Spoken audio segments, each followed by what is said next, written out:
Hey everyone, Donnie Schultz, Embrace Home Loans here with your weekly market update. It's Friday, March 18th, 4:30 p.m. A couple weeks off on the video, so I just want to jump into some rates. Going to keep it real quick. We have seen, as we have been seeing for the last 3 months, a lot of volatility over the last couple of weeks in rate markets. There is some pause for hope here.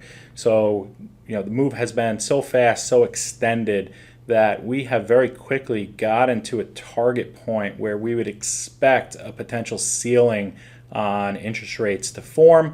We would expect rates to stabilize, and we would potentially expect rates to start pulling back. So the chart that we're looking at here is the 10-year Treasury over the last 3 months. Interest rates are going to follow the 10-year Treasury on a day-to-day basis. So as the 10-year Treasury yield moves higher, interest rates move higher. As it moves lower, interest rates move lower. So this goes back to the end of December. We see rates when they were at 2.875, 3%. They pretty much have made a straight line up with a pause a couple of weeks ago with some Russia-Ukraine fear that we identified. We were able to really take advantage of a dip in rates 2-3 weeks ago for a lot of clients and lock in their rates back in the mid threes, 3.625, 3.75. But if you watch the video from a couple of weeks ago, we talked about that Russia-Ukraine crisis potentially being bad for interest rates because of what it was doing to gas prices and commodity prices, which was adding to the inflationary pressure, which has driven rates higher over the last 3 months. And that's exactly what we saw. The initial fear of that crisis and potential escalation involving NATO and the United States and China, that disappeared, and the focus went to inflation, and that this was going to be a problem for inflation, potentially causing the Federal Reserve to be more aggressive in their rate increases to fight it, which is what happened on Wednesday. So we've seen a big spike up. Rates, average offer rate on Monday, 4.25. A lot of banks at 4.375, some at 4.5. Again, that 10-year Treasury, though, has gotten to a point that we were targeting. We said, hey, 2.25 on the 10-year Treasury to 2.4 was a move that historically was significant enough that, again, we wouldn't expect markets to move much more than that without a consolidation and the pullback. And that's where we are. So Wednesday was a big day. We wanted to get to Wednesday. The Federal Reserve announced an increase to the federal funds rate. Common misconception is that when the Fed increases their rates, they're increasing mortgage rates. That's not the case. The Federal Reserve controls the overnight rate at which banks can borrow money. So when they increase that rate, short-term costs go up. It removes money from the market. It slows things down. That's the whole goal of it. 30-year fixed-rate mortgages are looking at markets 7 to 10 years from now. That's really what they're based on.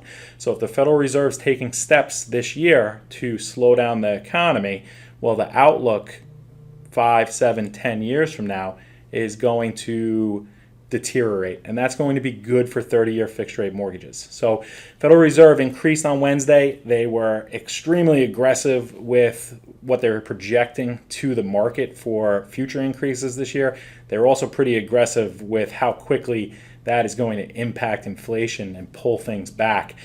So if we could hold in these positions here, again, I think our buyers are going to be in a good position throughout this year. Rates in the 3.75 to 4.25% range are historically low interest rates. I don't think that increase from what we were seeing the last 2 years is significant enough to have a large percentage of buyers drop out of the market. I also don't think that it is enough of an increase to deter homeowners who maybe have mortgages locked in at very low interest rates on their current homes from selling and buying that next property. So if we could hold at this place, I think we're in a good position. There are two risk factors that we have to keep an eye on, over the next 30, 60 days. One is Russia-Ukraine. If, hopefully there is some type of peace resolution. When that is announced, when that agreement is reached, we would expect some upward pressure on interest rates. There's going to be some money coming out of safe haven bonds, treasuries, and that's going to drive rates up. Question is how much money is remaining in there. We've seen a big jump off of the lows of a couple of weeks ago, so a lot of money has already exited. The second thing we have to keep an eye on is the COVID news that we're starting to see hit headlines in China. So right now, China is starting to deal with, very preliminary, they're starting to deal with a spike in COVID cases. Their vaccination rates are very low, and the efficiency of their vaccinations is apparently very low against this Omicron strain that is now spreading over there. So China has a zero tolerance COVID policy. Once they get over a certain number of case numbers, and it's a very low number of case numbers, they shut everything down. So they've already shut down a number of cities, and if those case numbers continue to spike and there's more shutdowns, that's going to have some upward pressure on inflation numbers, right? Because that's going to directly impact supply chains. Most of the things that we buy are made in China. If cities, factories are shut down, shipping shut down, we're going to have supply chain issues, which we are already dealing with. It's just going to be compounded. So that is something that we have to keep a really, really close eye on, because if those case numbers keep rising and cities keep getting shut down, I think we have to get very defensive with interest rate locks here moving forward, because we could see a short-term spike. All right, so a lot of information packed in. If anybody has any questions, you can text me, email me, call me. I'll be around all weekend. Enjoy the night, enjoy the weekend.